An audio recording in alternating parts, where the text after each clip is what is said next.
The emotions are getting the best of Venus Williams there. She's talked about how emotional draining it has been. She posted something on her social media feed recently trying to address it. Again, there are no criminal charges against Venus Williams for this accident, but the family has filed a lawsuit, maybe looking for civil damages against Venus or just trying to get more information relative to the accident itself. But again, having to deal with that in front of everybody, in front of everyone, also while you're trying to accomplish another goal in your athletic career. Oftentimes we see these athletes only in a vacuum in terms of what they do. We don't look at them as people and as human beings sometimes. This is something that is a very serious situation that she's having to deal with. And she's dealing in front of the whole world. And right. Tough situation and tough to watch, but she does move on to the second round Wednesday. So we'll continue to cover Venus Williams' search for a sixth title at Wimbledon. All right, switching gears, Miami had its chance Saturday. Sunday was Boston's turn, and now Utah gets its opportunity to make a pitch to free agent Gordon Hayward. What will be the key for Hayward deciding to stay with his Jazz family? We're going to have that right now with our Tim McMahon, who joins us to break this down. And Tim, you know, Gordon Hayward, what is it going to be the plan for him if he wants to stay in Utah? Well, the Jazz would love for loyalty to be the deciding factor, but they're not banking on that. The focus of their pitch will in large part be that they can provide the best basketball fit. Under Quinn Snyder, he's blossomed into an all-star. His scoring average has jumped almost 6 points per game over the last 3 years, playing for Quinn Snyder, working with assistant coach Johnny Bryant, and they will map out specifically the room for improvement, the growth potential, the specific areas they believe they can still develop him and continue to evolve the offense. They also offer him, without doubt, the opportunity to be the featured player, the number one option on a proven playoff team, and they will emphasize just how good the fit is with Rudy Gobert. As one Jazz source said to me, everybody in the league should want to play with Rudy. He's a second-team All-NBA center whose game complements and enhances Hayward's skill set. Obviously a dominant defender, but more than anything in terms of Hayward, he is one of the best screeners in the league and really frees Hayward up offensively. All right, one of the options, Utah, Boston, and of course Miami. We'll have to wait and see what happens. Tim McMahon with the very latest. For more, I'm going to send it over to you, Michael. All right, Tony, back here with NBA analyst Antonio Davis and front office insider Tom Penn. Antonio, let me start with you, okay? He's already met with these teams. Yeah. You can make an argument why you should join all three of them, quite honestly. But from a basketball standpoint, who do you think presents the best situation for him? You know, when I was thinking about it, you think about the Celtics and you say, okay, Brad Stevens, blah, blah, blah, blah, blah. But you go there and you deal with the fact that you don't have a big. At least if I'm in Utah and it's still the West, but I got a big back there blocking shots, somebody who can, throw the ball down around the rim and stuff like that. Spoken like a big, by the way. Yeah. And listen, League, we need bigs. Stop all this. We don't need a big guy on the floor. We need bigs. So speaking and you got one in Miami, too, and Hassan Whiteside. Yeah, and that's what my point is. You talk about, okay, this young Miami team is up and coming. I really believe that. They are a player like him away from taking that next step of getting there, and it's the East. So if you send him there with all that young talent and he's looking about the trajectory of the team, then maybe that's something I feel that he should really consider. Tom, he mentions Brad Stevens. Of course, he coached Gordon Hayward at Butler. He picked Gordon Hayward up from the airport for his visit to Boston. How much do you think that relationship will play into the decision for Gordon Hayward? I think it's comfort level. Antonio's a better guy to ask, because the way I view this, Hayward did more for Brad Stevens' career than Brad did for Hayward. And Hayward's performance as a player made it for Brad Stevens to be able to go to the NBA because he took him to the Final Four. Stevens would tell you that. He would tell it. The players make the coach. It's not the other way around. So there should be familiarity and love from those days. I think he's probably got the similar relationship with Quinn Snyder. And then you think about Eric Spoelstra, who's coaches everybody great and is charming. So I think it's probably these are three similar player-friendly coaches that would have similar appeals for different reasons. So I don't think it's a difference maker by any means. Okay. I think it's more about fit. I mean, you're the one to ask because you got recruited and you ended up getting a big deal up in Toronto. You know, we were talking about this, and guys are different, you know, and I said the one thing that we need to start considering is everybody keeps talking about the players. We better start looking at the wives and the home situation as far as where we're going to go, where we're going to end up. Right. Instead of just courting this player and flying him to Boston or flying him to Miami, they better start including some other people because he's not the only one making this decision. And I think money gets to that place. Brad Stevens knew that because Gordon Hayward's wife was with him. Oh, was he? Okay. She was there, too. Her name was up on the billboard there at Fenway Park. Brad Stevens knew to go there.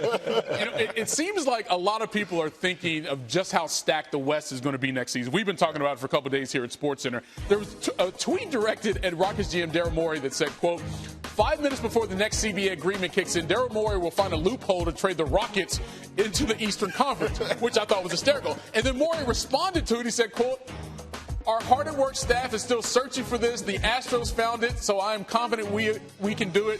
We are 8,128 pages in, right? Well, the Astros, of course, went from the National League to the American League.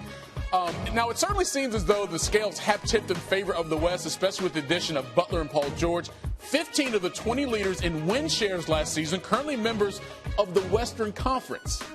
Wow, that's kind of heavy. Paul Millsap going to the Nuggets. 25% of the 2017 East All-Stars have now gone to the West this offseason. None going from the West to the East. All right, let's go back to you as a player who got a team into the West. You go to a team in the East that has a better chance to get to the NBA Finals. Your decision, what should you do? You know, I've always been an Eastern Conference guy just because I felt like, you know, I was better suited for that conference. In today's game, you would think that it made more sense to stay in the East because you got a better chance to get to the finals, or at least the Eastern Conference Finals against the Cavs. But from my standpoint, it's one of those things where if I'm going to consider myself the best, I want to go play against the best players out there and try to win. But I got to have enough on my team. I got to have a situation where I feel that can happen.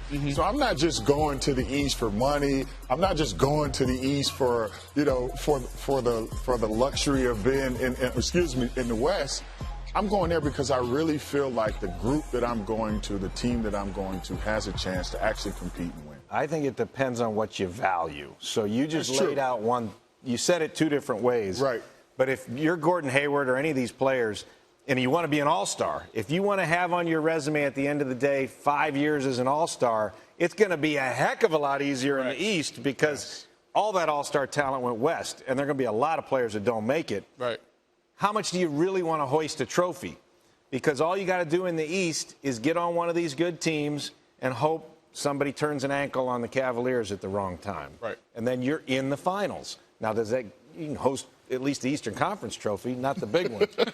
But this exodus of talent east to west is compelling and dramatic, and we'll see how it plays out all year.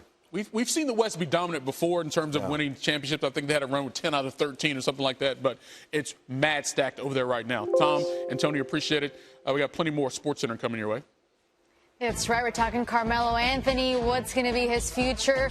What jersey he's going to don? We'll talk about the possibilities and the best options for Carmelo Anthony for next season. Adrian Wojnarowski reporting the Knicks All-Star is now open to waiving that no-trade clause if it means he's going to either the Rockets or the Cavs. Melo was owed more than $26 million next season. With more, here's ESPN Knicks reporter Ian Begley. Chris Paul plays a key role in Carmelo Anthony's future in the NBA at the moment. I'm told that Chris, for months now, has been talking about wanting to play with Carmelo. The talk started as early as January before the trade deadline, and it's been as recent as a couple of days before he came over to the Houston Rockets. He's made it clear to friends that he wants to pair up with Carmelo. In fact, if Chris Paul had re-signed with the Clippers, I'm told that the Knicks and the Clippers had the framework of a deal in place to send Melo to L.A. Now that Chris is with Houston, you're going to see talks between the Knicks and the Rockets continue here to try to get something done, sending Melo to Houston. Obviously, it's a tough deal to execute, given the fact that the Knicks are unwilling to take back Ryan Anderson. At this point, they're looking for younger players, shorter contracts, because they see themselves in a rebuild at the moment. You know, Cleveland obviously is also in play here. That's also a tough deal to get done. we're looking at probably a third team needing to get involved with either the Cavs or the Rockets to get a Carmelo trade done. And the Knicks, to this point, have not entertained the idea of buying Carmelo out and letting him walk as a free agent. But I don't think that's off the table. I mean, if things continue to be tough to get a trade together here, the Knicks are looking to move on from Carmelo, and I think Carmelo is looking to put himself in a winning situation. So I think both sides, if it came down to it, would eventually come to that buyout agreement to go their separate ways. Ian, thanks for that. Now, Melo has the third highest scoring average in NBA history among players who never reached the NBA Finals. That puts him in the same group as George Gervin, Dominique Wilkins, Pistol Pete Maravich. Now, he did reach the conference finals once back in 2009, a feat that new Rockets member Chris Paul has yet to accomplish despite playing in 76 postseason games. To baseball now, the Dodgers. Kevin Agati. Now that we got that out of the way, this morning we now know it is not all New York or nothing for Carmelo. As he's indicated, he is open to some new scenery. Yes, he is, Lindsay. Developing story this morning. Our Adrian Wojnarowski reporting Carmelo open to waiving his no-trade clause to join the Houston Rockets or Cleveland Cavaliers. All contingent, of course, to those teams being able to come up with a deal the Knicks would like. Houston has been pursuing possible trade scenarios with James Harden and the addition of Chris Paul. Cleveland, of course, has LeBron James. One reason Melo was looking at those two contenders may be his lack of postseason success. He has the third highest scoring average in NBA history among players who never reached the NBA Finals. In the same company as George Gervin, Dominique Wilkins, and Pistol Pete Maravich. The furthest he's gotten is the 2009 Western Conference Finals with the Nuggets. That was against the Lakers, guys. Thank you, Jay Harris. So for more now on this story, we bring in NBA reporter Chris Haynes. So, Chris, when you're looking at the Cavs and the Rockets, which of those two is best suited to make a deal if we're talking assets? If we're talking assets and we're talking trades in particular, then I think it's Cleveland. It's been well documented over the last year. Cleveland has been trying to unload Kevin Love for Carmelo Anthony. I think at the end of the day, if that deal is still on the table, which I'm told they're still open, that can be had. Houston is trying to get rid of Ryan Anderson. He has 3 years left on his deal, worth $60 million. Adrian Wojnarowski pointed that out. But New York Knicks, with the new regime, the current regime that's in it right now, it's going to change over the offseason. They're not willing to take on a guy like that. They're trying to get into the rebuilding mode, bring in young guys and assets. So if you're talking about somebody who's going to help and bring back value in return for Carmelo, Kevin Love seems like the next best Does lot. that upgrade the Cavs? Well, let me tell you this. That's a good question. It's like when rookies come into the league.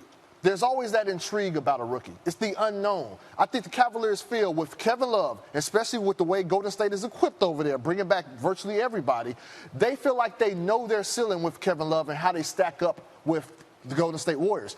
With Carmelo Anthony into the fold, it's the unknown. It's that, okay, we can get to that point, but it's that intrigue of not knowing what your ceiling is. I think they feel like they have a pretty good gauge on where they stand as constructed now. We also can't ignore the relationship that LeBron James has with Carmelo Anthony, the idea of playing together, and you're bringing that offensive scoring there. It's interesting, though, if we do talk about a scenario where the Cavaliers are making a trade with the Knicks, and you look at who's pulling the trigger, because we do not have permanent GMs in the position at both places here. Is there a timetable on moving Melo?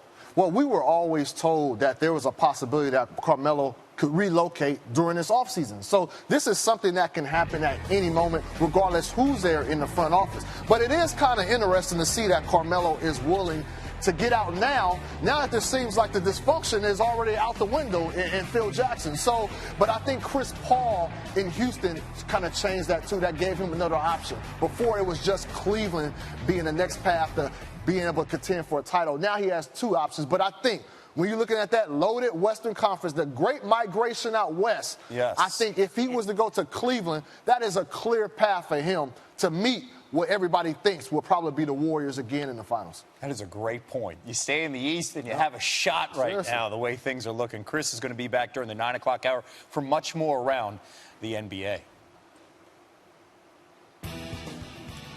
And one of those discussions that we're going to be talking about is Paul Millsap, who's come a long way from his initial contract as the 47th overall pick with the Jazz. He didn't crack $10 million a year until his current deal with the Hawks, but this new contract, according to reports,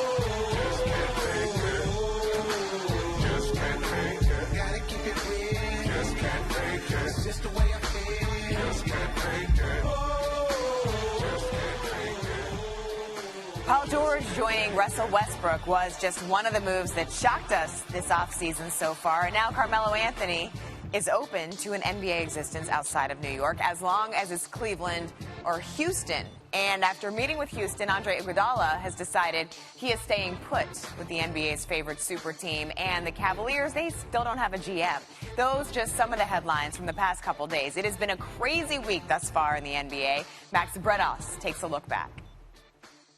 Lots going on in the association. Let's recap the craziness of the NBA in the past week, shall we? Russell Westbrook secured his first MVP with a moving speech to boot. I couldn't be able to do none of this without you guys. My road dog.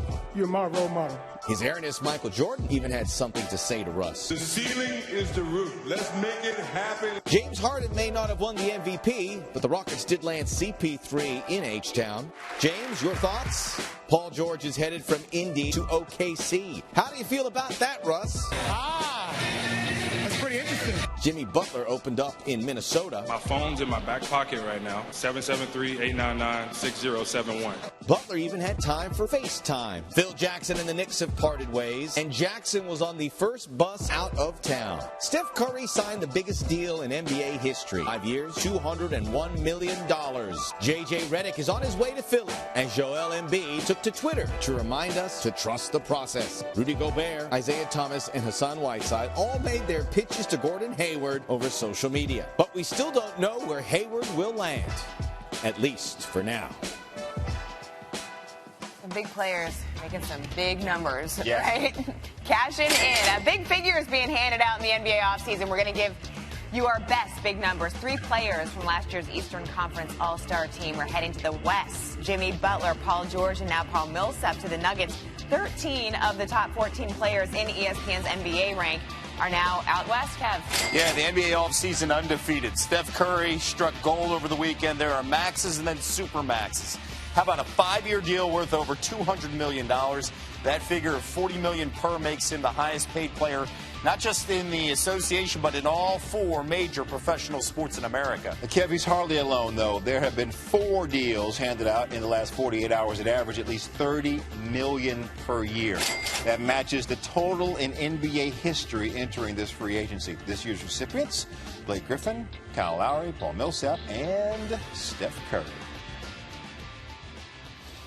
For no more, let's welcome in NBA analyst Antonio Davis. All right, my man, we learned overnight Carmelo Anthony open to waiving his no-trade clause to go to the Rockets or the Cavaliers. Which team do you see being a better fit for Melo's talents?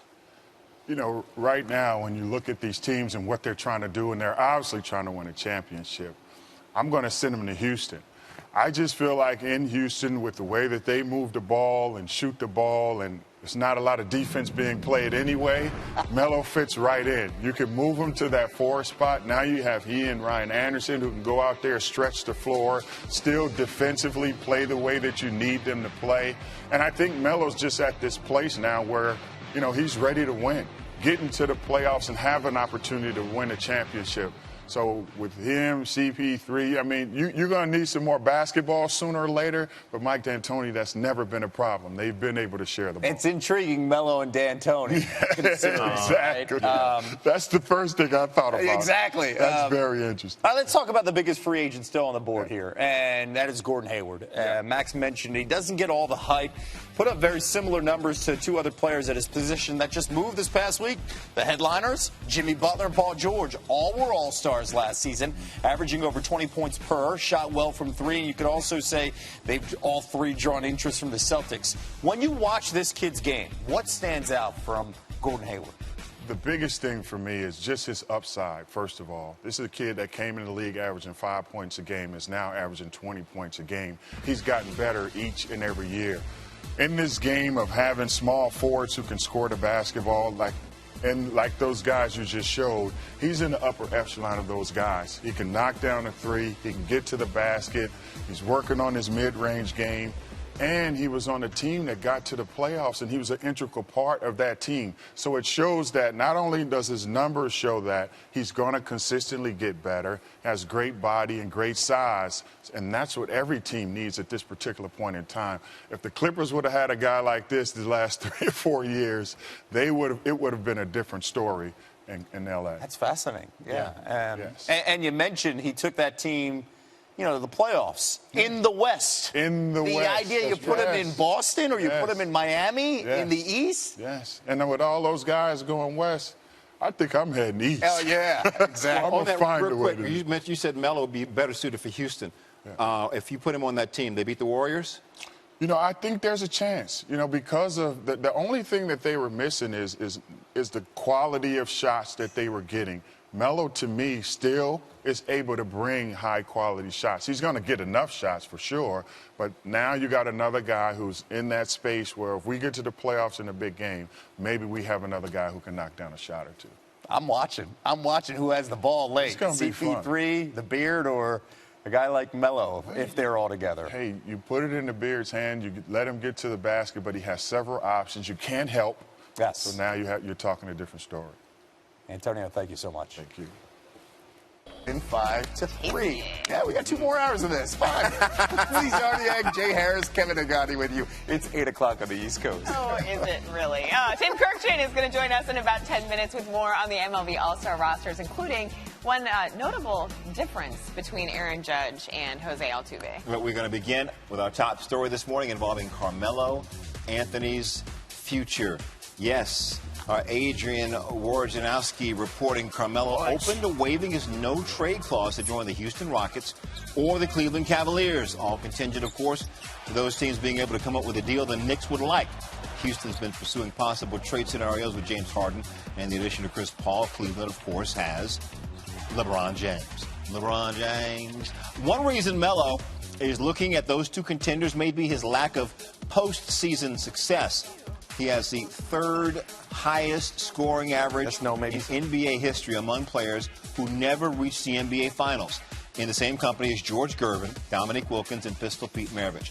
The furthest he's gotten is the 2009 Western Conference Finals when he was with the Nuggets. That was against the Lakers. Lindsay. Thanks, Jay Harris. We're thankful to have our insider, Tom Penn, here. He came skipping in. Good morning. Energy. Good morning to you. Okay, so. Mellow Monday, huh?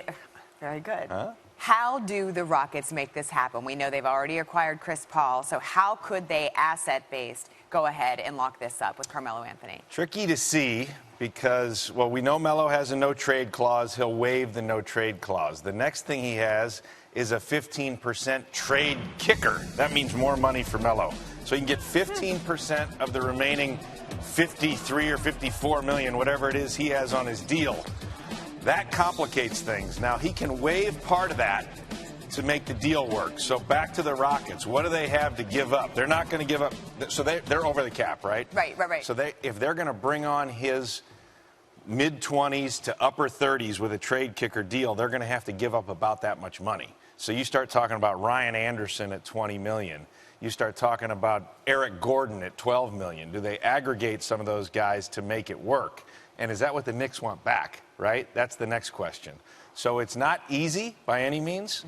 And then he's got to go play for a coach he's got some experience with. And it's interesting. He's owed $54 million over the next 2 seasons. Yeah. So how do they make that work with the cap?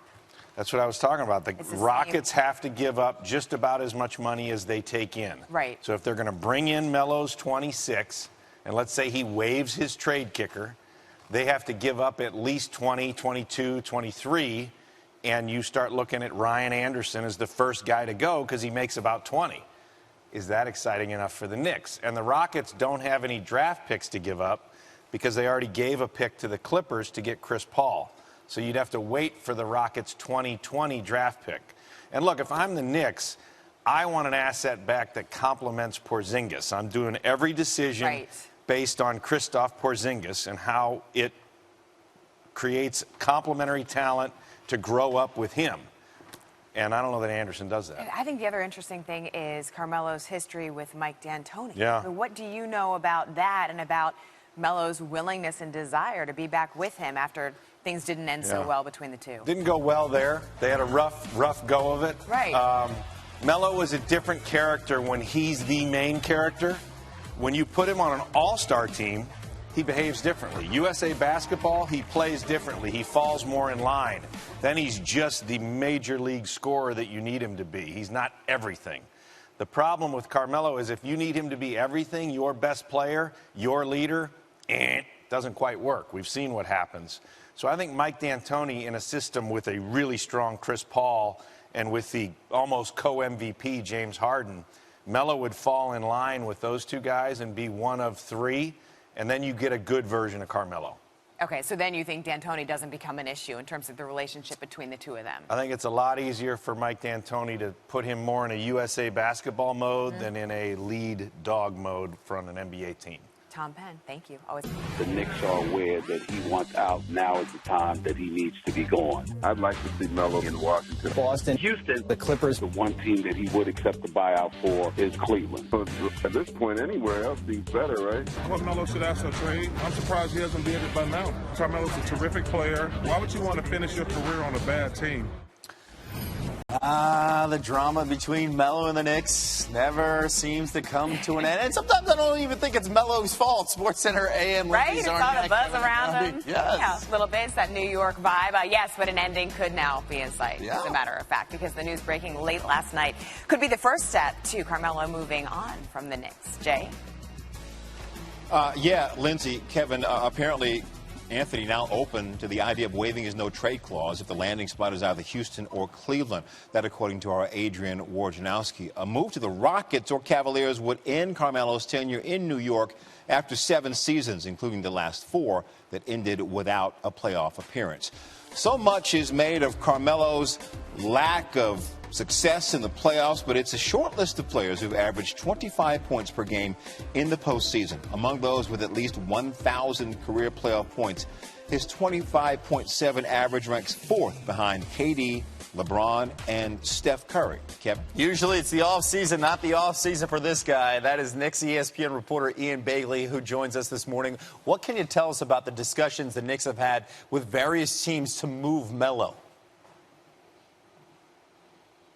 So far, Kevin, with Houston, not much traction. Houston at one point offered Ryan Anderson in a deal, and the Knicks said that they were not interested. So it seems like the Rockets, the Cavs, or maybe any other team would need to find a third team in this deal to really make it work. You know, the interesting thing here is I think Chris Paul might be pushing the Rockets to get something done because, you know, as far back as January, Chris was telling friends that he wanted Carmelo on his team. Of course, then he was with the Clippers. Now he's in Houston. But I'm told before Chris went to Houston, back when there was uncertainty surrounding his future with the Clippers had something that was pretty much in place with the Knicks that would have sent Carmelo to the Clippers if Chris had re-signed there. So Chris is a driving force here, and I think he's going to continue to be one until a deal for Carmelo gets done. All right, there is one guy, though, that I think the public, you know about him, but the public is getting to know a little bit about him. That's Steve Mills. He replaced Phil Jackson as the guy behind the scenes with the Knicks. How does that affect the Knicks' approach in this situation, also the rest of the summer?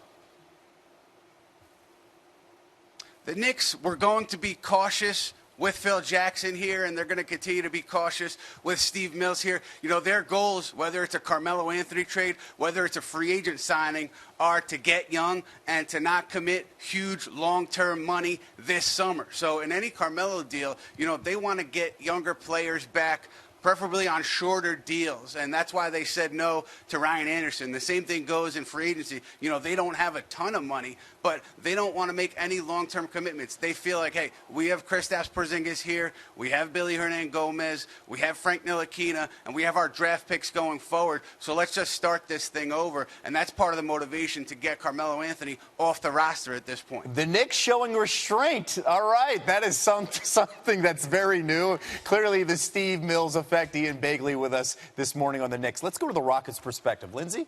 Yes, thank you, Kevin. I'm here with Chris Haynes once again. So what have you heard in terms of what the Rockets could do to get Carmelo Anthony? What could they give? Well, look, it's going to have to involve a third team because the Knicks right now, as Kevin Adani just gave a proper shot at the Knicks, they're showing restraint right now, not trying to bring in huge contracts. Look, the situation is this. Carmelo Anthony does want to go to either Houston or Cleveland, but the assets are just not there right now. It would take, look, they can do a straight up of Ryan Anderson and one of those non-guaranteed deals to get the deal done, but the Knicks right now are not operating in that motive. So it's going to be tough. It's going to take a third team, but I think it's a likely chance that he ends up somewhere else. But pertaining to Houston, I think that's where our guy Tom Penn will probably have the best outlook on how that can get done. And we're going to get ready to throw it right over there. But you don't mean somewhere else besides Houston, Cleveland, right? Is there somewhere we're not thinking about? I'm saying Cleveland. I think a one-for-one swap is something that the Knicks have done before, trying to get Carmelo, giving up Kevin Love from that situation. But things have changed. There's a new regime working out there right now, so we don't know if they're still under the same parameters. All right, so now we want to hear more on that perspective of the Cleveland scenario. Jay Harris, we're going to toss it to you. All right, Lindsay, thank you. And front office insider Tom Penn is going to work the touchscreen. All right, show us how New York could send Melo to Cleveland. So the money isn't as important here cap-wise. What's important is they're over the cap, which means if they're going to bring in his $26 million, or it could be more, by the way, if that's going to come in, almost that much has to go out, right? So you start looking, and I said it could be more because Carmelo has a trade kicker. He's owed $54 million. 15% of that he could get unless he waives it. So that's an additional $8.1 million that would be spread. So his number is going to be 26 to maybe 30. So if it's coming in, who's coming out? And that's why it's Kevin Love, because it's not going to be that one. It's not going to be that one. So Kevin Love is the trade that would work. That's clean and simple, works nice and easy. He comes in. But we just heard that the Knicks have other ideas. If they're going to actually show some restraint and try to do what they should do, which is focus on him, build around him, and build around him, and build around the young players going forward, then I don't know that this guy fits into that program, does he? No. So if he's not coming in, that's when you get into this third team option. And where could Kevin Love go to bring back more complementary players so the Knicks could build around Porzingis? So that's why it's tricky to do. And you're talking about two teams that don't really have their functioning normal general manager there. And when you do a three-team trade, it gets trickier and much harder, especially when Melo's got a trade kicker. So Love's the only guy you see. There could be no combination of any other Cavs players, and they keep Not Love. really. Somehow. I mean, what are they going to do? Shumpert and Tristan Thompson? I don't know. Well, you know, that's if we went through it all, you'll just look at it and each time go, no, Yeah, no, true, yeah. no. So I showed you the clean one. We could add up other numbers, but the talent won't work, Okay. in my opinion. Okay. All right. Tom's back at 9:30 Eastern to help us talk about what the Warriors have been up to this weekend. Tom Penn, thank you, sir. 11 a.m. on the East Coast, 8 a.m. in Salinas, California. Did you know it was a salad bowl of the world? No. There you go. Is that a real thing? I swear to you. Google it. You would not make that up. I don't think you would. Michael Lee's Antonietta Collins here on a Monday. On the way, we'll hear from Venus Williams. As I mentioned, following her win today, of course, she's also facing a lawsuit following a traffic accident back here in the States. She has not spoken publicly. We're expected to see if she will address it today. Plus a recap of MLB's All-Star rosters. But we start with the ongoing drama that is the NBA offseason. Sources telling ESPN that Carmelo Anthony is open to waiving his no-trade clause for a move to the Rockets or Cavs if the Knicks can orchestrate a deal with either of those specific teams. Houston has been actively trying to pursue a deal for the 10-time All-Star since acquiring Chris Paul from the Clippers. We'll get more on that coming up a little bit later with Ian Begley. Now, when you talk about Carmelo Anthony and his career and also Chris Paul, they have something in common, never reaching the NBA Finals. Now, Melo has the third highest scoring average in NBA history among players who've never reached the Finals. In the same company as George Gervin, Dominique Williams, and Pistol Pete Maravich. He did reach the Conference Finals once, though, back in 2009, a feat that New Rockets member Chris Paul has yet to accomplish despite playing in 76 playoff games. Meanwhile, the free agency exodus west continued last night. The Nuggets landed free agent forward Paul Millsap with a 3-year, $90 million contract. The 32-year-old made his fourth straight All-Star appearance last season with the Hawks. Millsap averaged 18.1 points and 7.7 rebounds per game last season. Now, take a look at this. He's come a long way from his initial contract as a 47th overall pick with the Jazz. He didn't crack $10 million per year until his current deal with the Hawks. But this new contract, according to reports, will vault him into a whole new universe at $30 million per year for 3 years. Well, Kyle Lowry, speaking of $30 million, he's going to stay in Toronto after signing or agreeing to sign a 3-year, $100 million deal. He had thought about going to some other places, but he said, you know what? This is my NBA home. That is Toronto. He also went on to say that my heart is telling me that this is the best city in the world, with the best basketball fans in the world. It's telling me that the Raptors can be a championship-level team sooner rather than later, and I'll be honest, and don't hate me, it's telling me that I've still never had poutine. Kyle, get on it. It's really, really good. Is it really? Oh, it's phenomenal, especially in Toronto. All right, I'll trust you. I'll trust you. Meanwhile, Gordon Hayward's free agency tour continues today, this time with a familiar face. The Jazz will get their chance to meet with Hayward about re-signing with Utah. GM Dennis Lindsey, Coach Quinn Snyder, and team president Steve Starks are among those who will be present at the meeting. Hayward met over the weekend with the Heat and the Celtics. Now, Hayward may be the biggest name left on the market, and while he doesn't get all the hype, he has put up very similar numbers to two other players at his position that just changed teams. We're talking about Jimmy Butler and Paul George. Hayward joined his fellow All-Star small forwards with 20 points and 5 boards per game, all while putting up the most efficient season of his career. All right, now to baseball. And in case you haven't been paying attention, the Nationals are living their best life right now. Washington owns the largest division lead in the National League. Max Scherzer is a no-hitter waiting to happen every time he steps on the mound. And Bryce Harper's hair is everything. So how did Nationals fans show love for what their favorite team is doing for their feelings in 2017? By voting 3 starters onto the NL All-Star team, who will be joined by 2 others.